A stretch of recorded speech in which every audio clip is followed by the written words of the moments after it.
Hey, we have the two haunted houses here, the old one from Lego and the new one from Lego. We're going to do a comparison side by side. Let's check them out coming up next.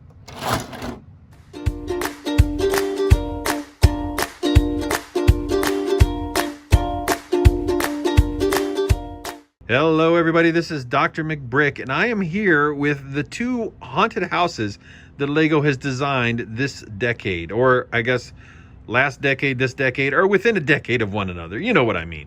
Anyway, this one is so big and tall that I can't get it on the screen at the same time. I'm kind of really focusing back here, panning back, and I can almost get it on. But you see that the main size of the new haunted house is because of that tower. If you took the tower off and just cut it off, you have houses that are basically very similar in stature. Okay, so there's a lot of videos out there on the reviews and all that kind of stuff. What I thought I'd do is give you a video comparison and contrast between these two models. So as you're looking at them, you can kind of get an idea of what's similar, what's different, what's good, what's bad, and what is spooky about them. So first of all, we're going to start with the exterior. The exterior of both of these builds is gray. That's one. It's brown, dark brown. That's two. A lot of black for the roof. That's three. And a greenish tint. Sand green and the olive green. I forget what the official color is of that, but those are the basics of the outside. You see they're trimmed in gray. Both models are trimmed in gray. The roof lines are similar. If you look at that roof there, and this one here, they're almost exactly the same thing. They're built the same way with the same techniques. I do like this one with the spires and the little flare up top a little bit better, but this one suits the purpose for this particular build, the haunted house. And so anywhere, the haunted mansion or whatever they call it. But the Manor von Baron haunted house is a little more ornate, because what they have done is they've done a really nice job with these brown lines, and they followed that all the way through and around the model. They've also done a nice job, whereas this one has the one stud, one by one, one stud, one by one, one stud, one by one, and you go all the way around, and every side has those all the way up. It becomes very, very repetitive, very fast. But this side does it with the very simple pieces that are these 1x6s, I believe, that are just the barrel piece going all the way up, kind of the post. So it's a more efficient, more economical, a lot easier to deal with. You don't have to put all of these pieces together going all the way up your tower, but at the same time, the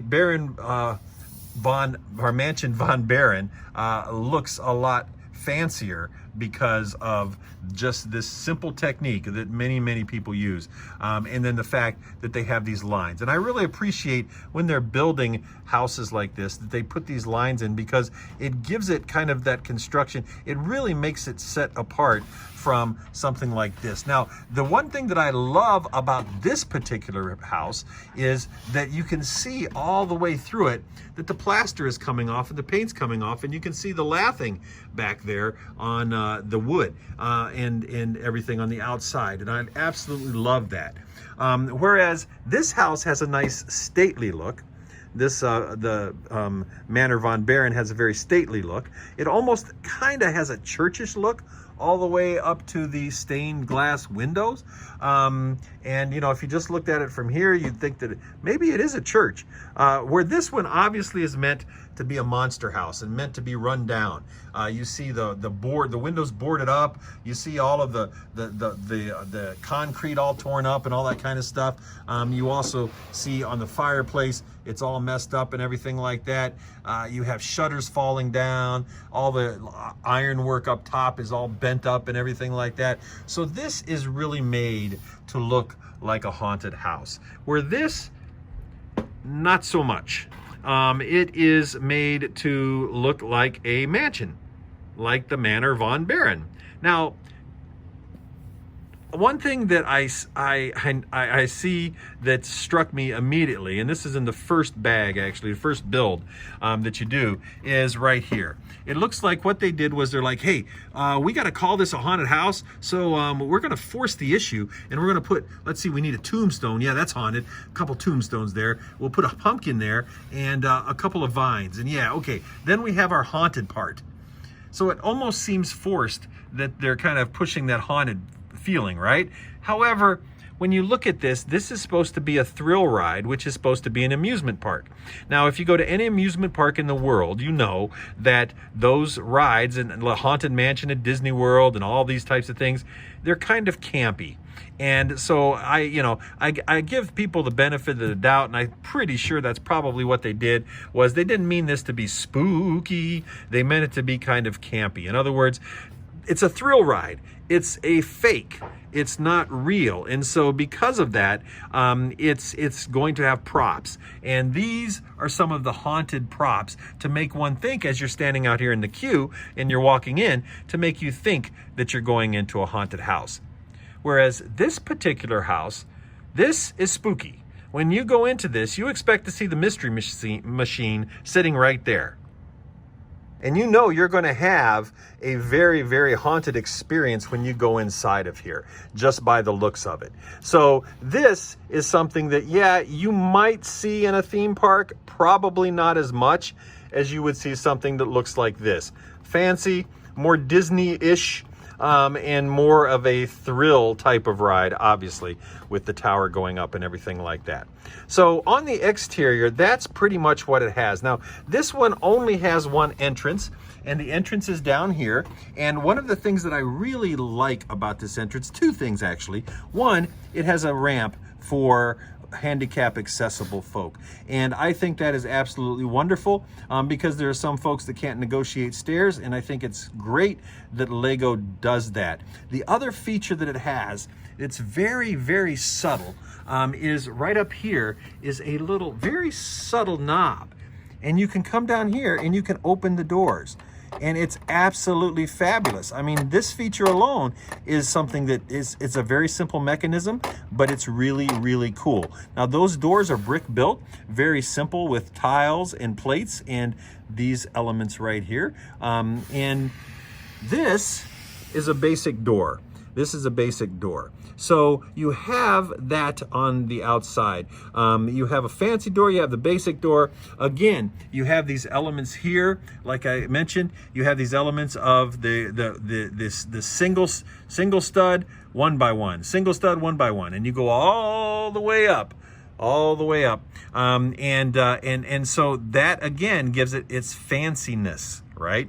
It's more classy, where these are just plain. Now, I really love these heads right here. Again, this speaks to, this is going to be a spooky experience. We're going to see Shaggy and Scoob inside. Something's going to happen, right? Where this is more of a, wow, this is a fancy manor. This is Manor Von Baron. This is a fancy haunted house. So we're going to enter through these fancy doors. Now we have the face-off here, the chimneys. The chimneys are where both of these models are hinged, and the main hinges. Now, both of these models have 4 main hinges on them. As you can see, 4 hinges, 4 hinges. This chimney is very well done with the, solid brick all the way up, so it looks really nice all the way up to the stacks. Where this chimney is falling apart, just like the rest of the house, right? And that, again, adds to the ambiance and to the horror of this particular house, the scariness, the spookiness, where this, again, adds to, this is a classy house. This is classy. If you notice, they have these lines here that go through the walls and just kind of offset it. And I really like that. Where there are no lines here, there's just the lath that's coming off. I mean, the plaster and all that kind of stuff. There are these lines here, and they follow those lines all the way through on the chimney to give it that classy appearance. Let's take a look at the back. Well, this is a thrill ride. This is a ride that you see at Disney World. This is a real haunted house. This is a house that's fallen into disrepair. So this house, all the way around on all four sides, is finished very, very properly and finished in the motif of the haunted mansion that it's supposed to be, or the haunted house. This is, of course, you have to have the mechanism, and you got to have some place for it. I don't fault the designers for that. If you were to try to cover this up, it would have increased the price probably 50 bucks on this thing, because you'd have had to, do so many more pieces and bricks and stuff. But you can see the chain goes all the way up and all that sort of thing. A very simple cranking mechanism here. There's a braking system here in terms of, or a locking system that you can lock this. There's flywheels inside that keep it as it falls to kind of cushion its fall and everything like that. But again, it's ugliness, right? It's ugliness. So, even though it's ugliness, it's like every other fair ride that Lego has come out with, right? Because you have to have a mechanism, and you have to have a motor. You attach your motors on this side and this side, I believe. And you have to have a mechanism by which to crank it, to move it and everything like that, like you do on the roller coaster, like you do on the Ferris wheel, on the carousel. And so the mixer, all of those rides have kind of what you might call mechanical ugliness. However, this is kind of cool.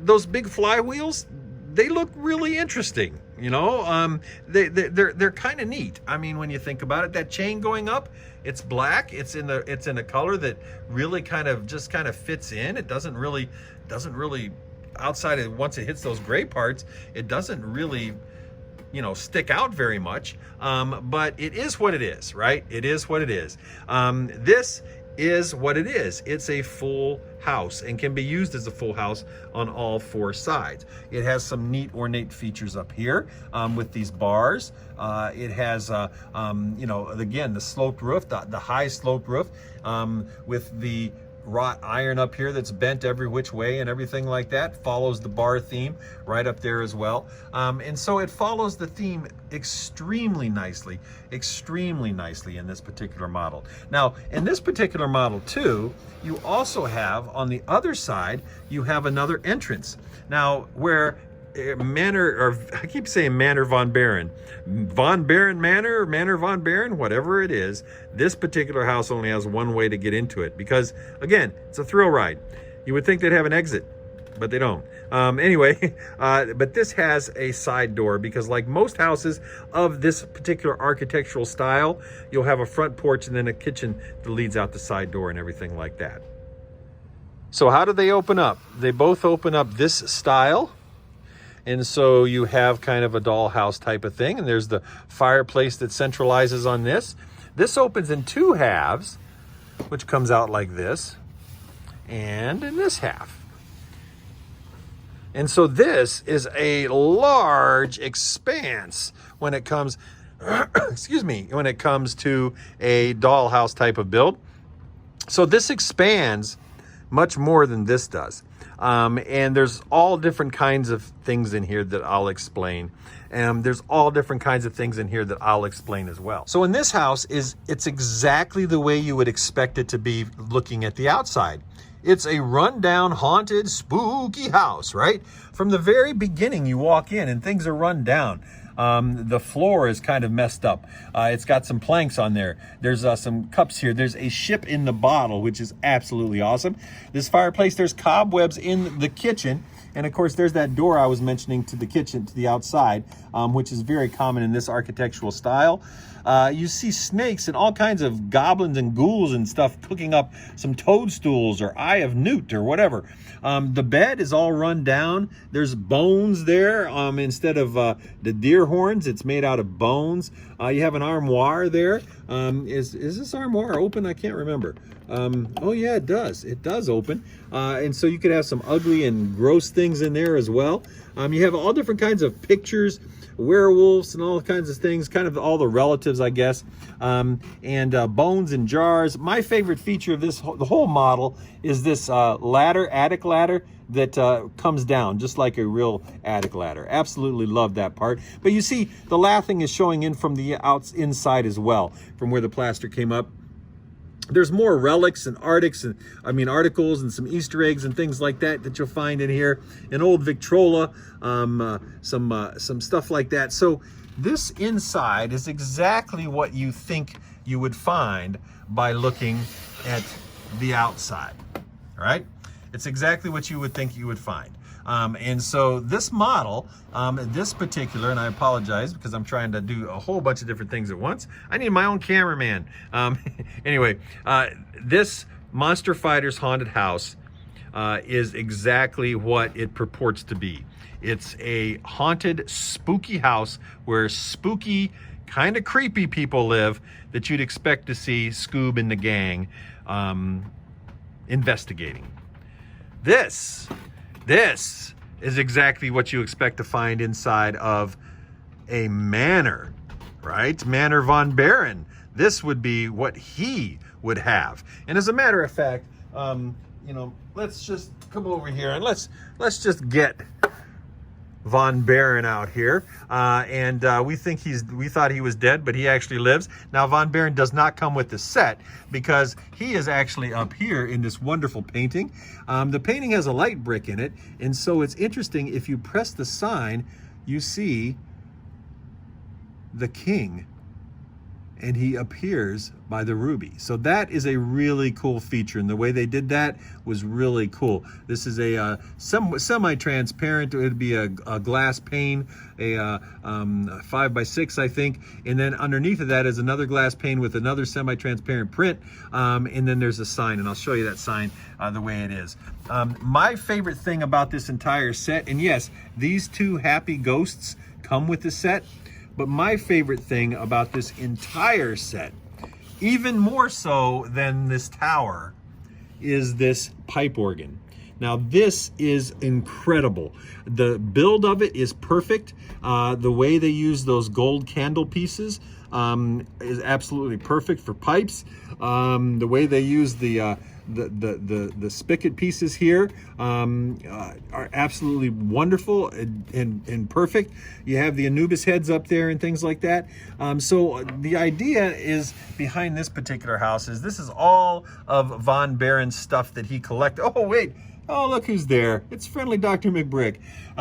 There's all different kinds of stuff that the Baron has collected over time, and he has brought that to his mansion. That's the story, that's the lore, and the nice thing about the manual is as you build it, it has, every time you build something, it tells you a little something about what each piece is, and what, well, not Dr. McBrick, but what all of the little tchotchkes and things are that you're building, and where the references come from. So it's really, really cool in that regard.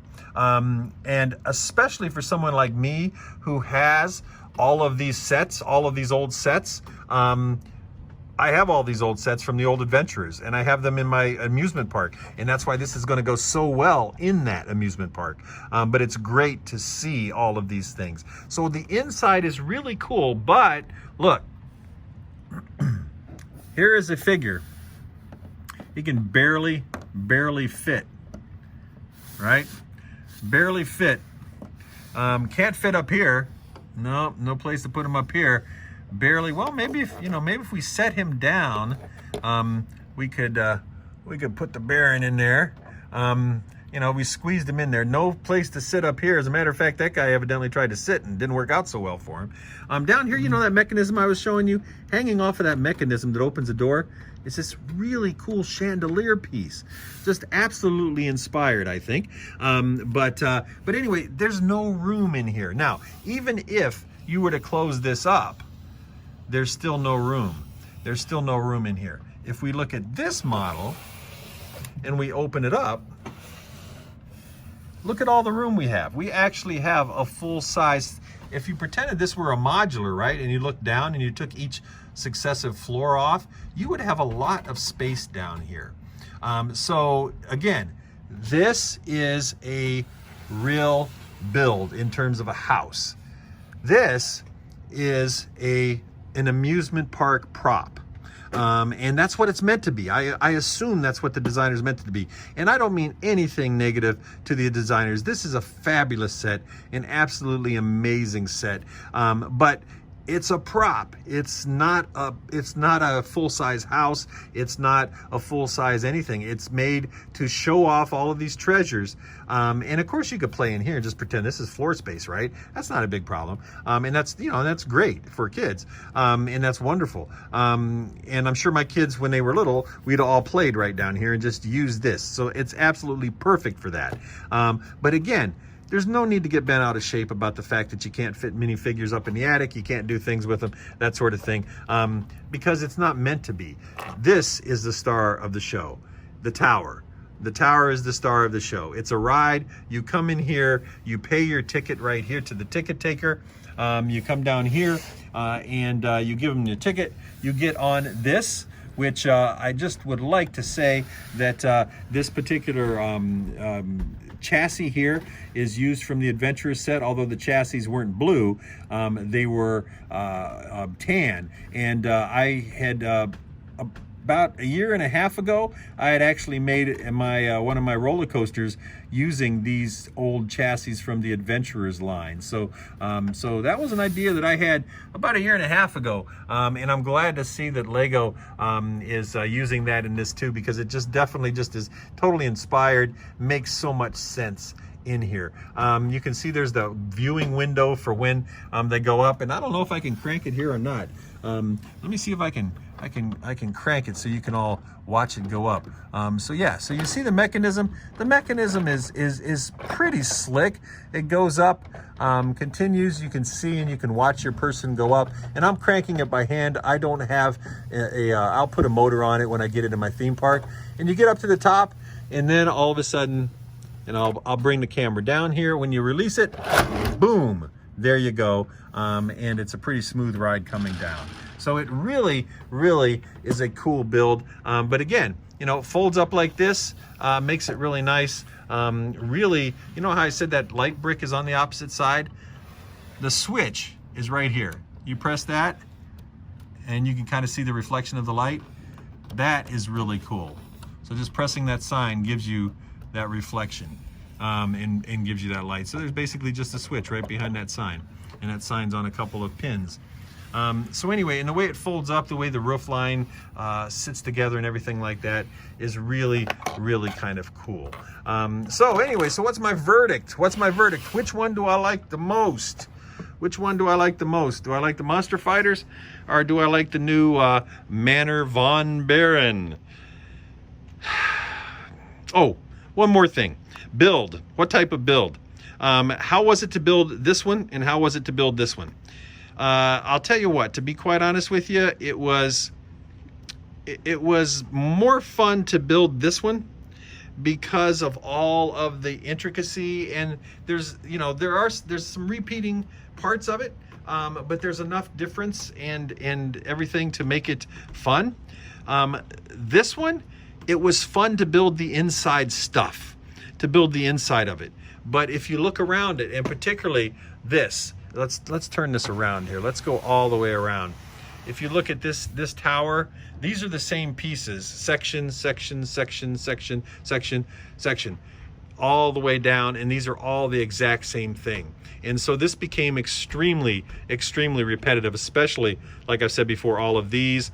It was extremely repetitive, even building all the sidewalls and everything like that.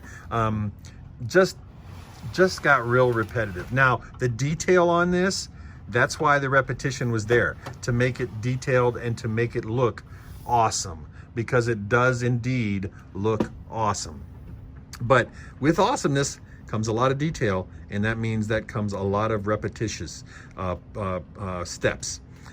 So that's not a bad thing. The reason I say that's not a bad thing is because if you remember from all of the other fair sets, in the whoa, I got some serious light going on there. In the Lego Fair line, the Carnival series, whatever you call it, the Ferris wheel, the mixer, the carousel, I have all of those, and particularly the roller coaster. There's a ton of repetition in every single one of those models. So it's something about the line, evidently, that you know, you need to repeat. This would be cool to see how high it goes, and I know the designers had done that, and I know other people have done it as well and probably will do it. So anyway, so I like them both. I love this because it is going to fit so well in my adventurers part of my theme park, because I have, you know, the Sphinx and the Mummy's Tomb and all of the Anubis, or I don't know how you say it, Anubi, but you know, all of that stuff. I have the Pharaoh, I have all of those things, all of those tchotchkes and all of those relics that he has in here. I have the original ones in my theme park, and this is going to go smack dab in the middle of all of that. And so it's going to fit in so well with the theme. Thank you, Lego. This, I'm going to have to move that. I'll show you another city update what I'm going to do with that. But you can guarantee that Scooby and the gang will be seeing that one again. So with that said, please like this video if you like it. Share if you'd like to as well, and subscribe if you haven't. That's the way you tell YouTube you really like us. And I appreciate all that you've done for this channel. You know, I try to put out videos on the weekends and everything like that, sometimes even in between. But I think this is a really, really cool comparison of these two models. So remember that I am a member of the BRICKTUBERS Network, and all of the BRICKTUBERS can be found in the links in the description below. And I am available across the socials, especially on Instagram, Facebook, Flickr, and drmcbrick.com. This is Dr. McBrick signing out.